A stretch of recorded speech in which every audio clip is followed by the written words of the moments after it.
If you're seeing the Epic Games Launcher LS-0021 error and it says your account doesn't own this game, don't worry. This is usually a sign that you're signed into the wrong account, or the game wasn't claimed or purchased on the account you're currently using. In this video, I'll walk you through the fastest way to check it, confirm the purchase, and try a simple reinstall fix if needed. And if this tutorial helps you out, make sure to hit like and subscribe for more easy tech fixes just like this one. Alright, let's get into it. First, open your browser and go to the Epic Games website. Once the page loads, log in using the account you normally use with Epic Games. This step is important because the LS-0021 error is often caused by being signed into a different account than the one that actually owns the game.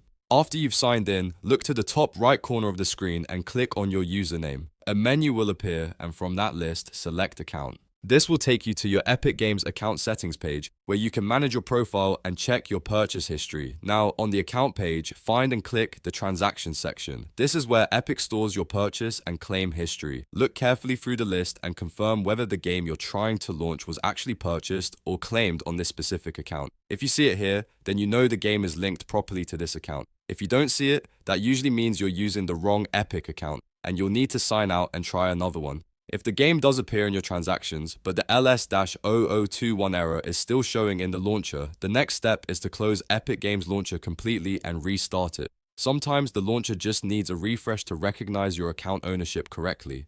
After reopening it, try launching the game again and see if the error is gone. If that still doesn't work, go ahead and reinstall the purchased game from the Epic Games Launcher. A fresh install can fix broken entitlement checks or corrupted local files that may be causing the launcher to think you don't own the game. Once the reinstall is complete, sign in again and test the game one more time. In most cases, one of these steps will fix the LS-0021 error right away. The key thing to remember is that this error is usually account related, so always double check that you're on the correct Epic Games account before trying anything more advanced. That can save you a lot of time and frustration. If this video helped you, please give it a thumbs up, subscribe to the channel, and leave a comment if you want more Epic Games troubleshooting guides. Thanks for watching, and I'll see you in the next one.